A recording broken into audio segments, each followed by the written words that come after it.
Boa noite. Boa noite, Bonner. Boa noite, Renata. Primeiro, parabéns por essa vitória ampla nas urnas. Muito obrigado desde já por abrir as portas da sua casa para o Jornal Nacional nessa noite tão especial, de um dia certamente que foi muito atribulado, tem sido para o senhor. Nós já sabemos que, em primeiro lugar, o senhor deseja agradecer aos eleitores brasileiros e é muito justo. Por favor. Eu quero agradecer a todos que votaram em mim, pelo apoio, pela confiança, agradecer pelas orações também.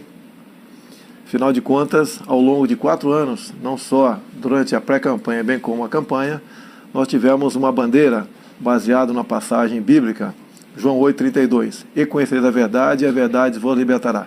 Está na hora do Brasil conviver com a verdade. Então agradeço esses que acreditaram na verdade e confiaram no meu nome nas urnas. Presidente, nesses poucos minutos que nós queremos aproveitar aqui à sua disposição para acalmar os ânimos que andaram tão acirrados ao longo dessa campanha.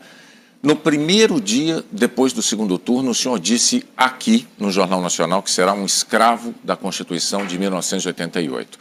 No último sábado agora, na sua última aparição nas redes sociais, antes da eleição, o senhor estava com um exemplar da Constituição nas mãos e reiterou que todas as suas ações seguirão os postulados da Constituição. No seu discurso da vitória de ontem, o senhor disse que vai defender as liberdades e vai defender a democracia. Diante disso tudo, o que é que o senhor diria àqueles que ainda insistem em dizer que a sua eleição é um risco para a democracia? Primeiro dizer-lhes que as eleições acabaram. Chega de mentira, chega de fake news. Realmente, agora estamos numa outra época. Eu quero governar para todos, como você bem disse, no Brasil, não apenas para os que votaram em mim. Temos uma Constituição que tem que ser realmente a nossa Bíblia aqui na Terra e respeitá-la, porque só dessa maneira podemos conviver em harmonia. Presidente, boa noite. Durante a campanha, o senhor já teve a oportunidade de se desculpar por palavras mais fortes que usou em sua pregação sobre um projeto polêmico de educação sexual nas escolas. O senhor chegou até a pedir desculpas aqui no Jornal Nacional por ter se excedido no calor das discussões. Numa outra ocasião, o senhor disse enfaticamente não ter nada contra os gays.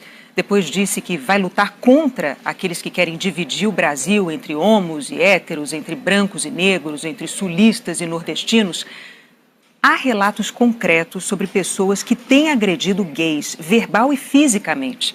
Na campanha, o senhor repudiou o voto dos que usam a violência.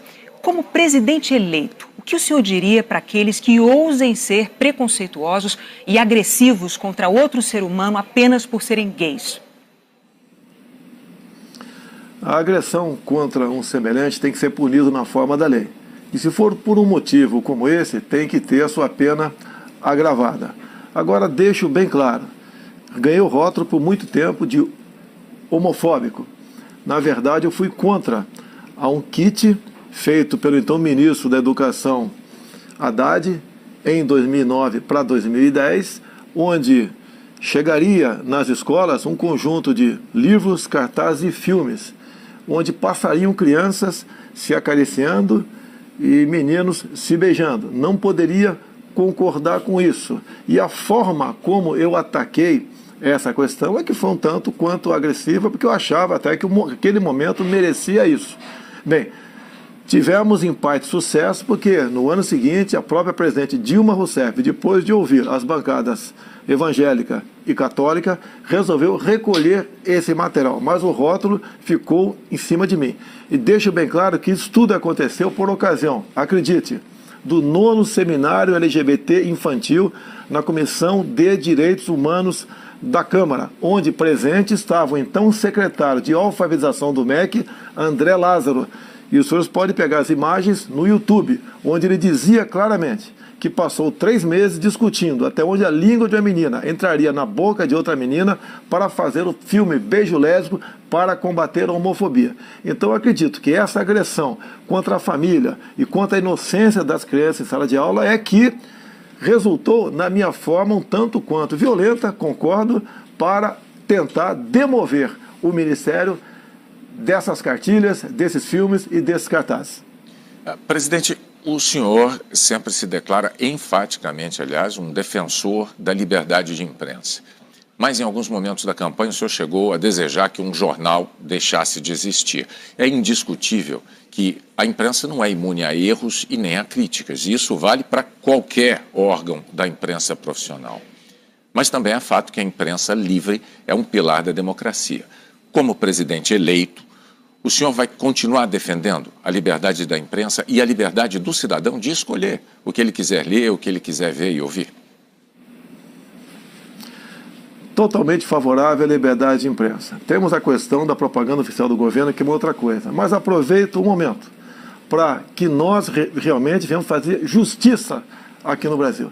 Tem uma senhora de nome Valderice, minha funcionária, que trabalhava na Vila História de Mambucaba e tinha uma lojinha de açaí. O jornal Folha de São Paulo foi lá nesse dia 10 de janeiro e fez uma matéria e a rotulou de forma injusta como fantasma. É uma senhora, mulher e negra e pobre. Só que nesse dia 10 de janeiro, segundo o boletim administrativo da Câmara, de 19 de dezembro, ela estava de férias. Então, ações como essa, por parte de uma imprensa, que mesmo te mostrando a injustiça que cometeu com uma senhora ao não voltar atrás, logicamente que eu não posso considerar essa imprensa digna. Não quero que ela acabe, mas, no que depender de mim, na propaganda oficial do governo, imprensa que se comportar dessa maneira, mentindo descaradamente, não terá apoio do governo federal.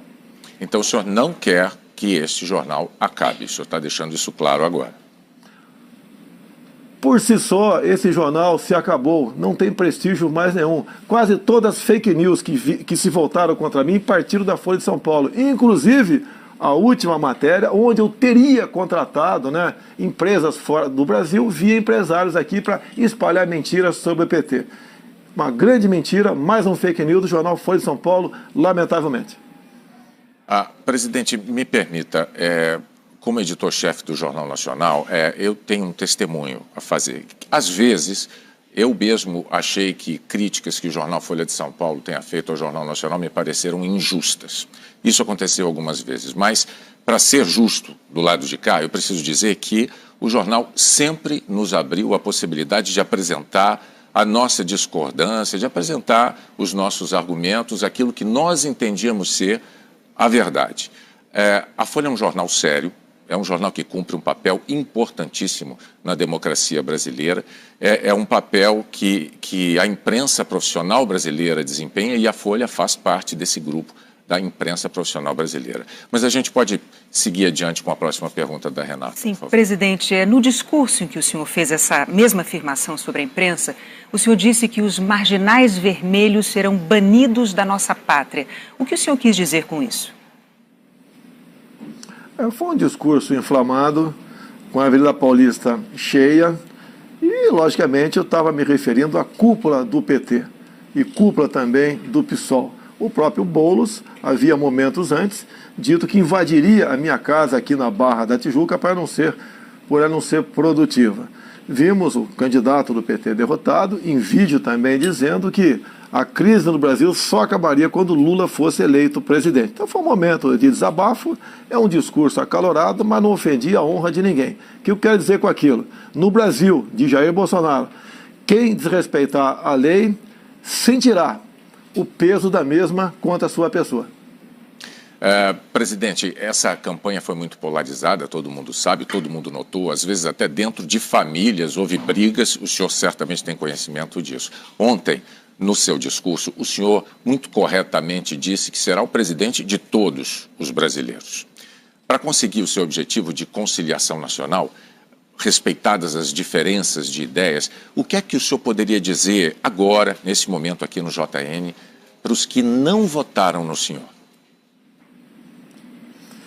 Dizer a todos vocês que não votaram em mim que nós estamos no mesmo barco.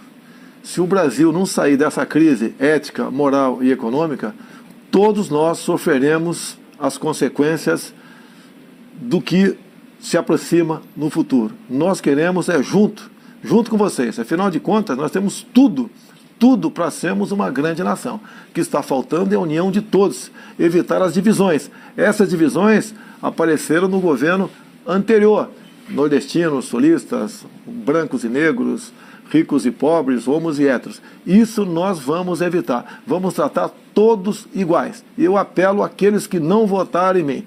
Nos dê oportunidade agora de mostrar que realmente nós podemos fazer uma política de modo que a felicidade se faça presente em nosso meio no futuro. Presidente, uma última pergunta. O senhor disse há pouco à Record e ao SBT que pensa em convidar o juiz Sérgio Moro ou para o Ministério da Justiça ou para o Supremo Tribunal Federal. Qual dessas duas funções o senhor prefere para ele? Olha, o juiz Sérgio Moro é um símbolo aqui no Brasil. Eu costumo dizer que é um homem que perdeu a sua liberdade no combate à corrupção. Ele não pode mais ir na padaria sozinho ou ir passear com a tua família no shopping sem ter um enorme aparato de segurança ao teu lado. É um homem que tem que ter o seu trabalho reconhecido. Para mim, pretendo conversar com ele brevemente, já foi feita essa sinalização positiva, pretendo convidá-lo para o Ministério da Justiça ou, seria no futuro, abrindo uma vaga no Supremo Tribunal Federal, na qual melhor ele achasse que ele poderia trabalhar para o Brasil. É um homem que tem um passado exemplar no combate à corrupção. Em qualquer uma dessas duas casas, ele levaria avante essa sua proposta. E a corrupção tem que ser banida aqui do Brasil. Ninguém suporta mais conviver com essa prática tão nefasta. Presidente Jair Messias Bolsonaro, mais uma vez, nossos parabéns pelo seu desempenho nas urnas, pelos votos que o levaram ao Palácio do Planalto. Muito obrigado por dedicar esse tempo aos eleitores brasileiros, usando o Jornal Nacional para isso. E nós agradecemos, não apenas em nome do JN, mas em nome de todos os eleitores. E em nome de todos os eleitores, pode acreditar, desejamos ao senhor um excelente governo. O Brasil precisa disso. Parabéns mais uma vez e boa noite. Bom dia, Renata. Boa noite e muito obrigado pela oportunidade.